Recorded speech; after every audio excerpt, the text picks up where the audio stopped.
Hi Matt, great to hear about all the success and all the really good golf you've been playing.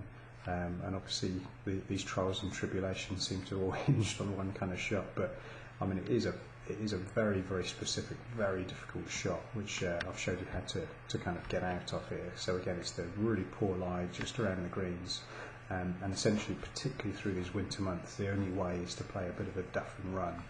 So what I want you to work on is a very severe steep angle of attack, going for as much loft as possible, so like a 60-degree lob wedge, so you can see you're picking the club up nice and steep and make sure it doesn't get too far behind you, which was leading to a bit of a shank. So you almost feel as if you're working ever so slightly across the ball now, but we're going for a reasonably wide stance, a bit of weight on the front foot, and then really chopping down and behind the ball, a little bit like we're playing a plugged bunker shot. So you can see we're deliberately hitting the ball heavy, and you can see how that ball has just popped up nicely.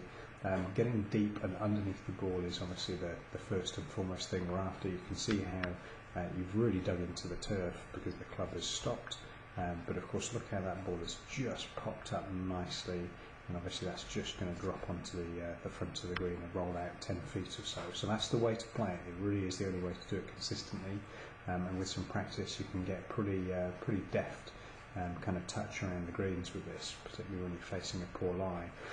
Certainly we've got some work to do swing-wise to get the swing a little bit flatter and get some rotation back into the swing, but just for now, play the ball much further forward, which will naturally give you a shallower angle of attack, and of course make sure that you're turning and getting the club nicely out behind you.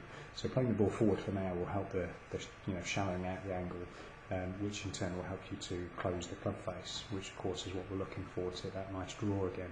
But yeah, get something booked in, and we'll see each other again soon.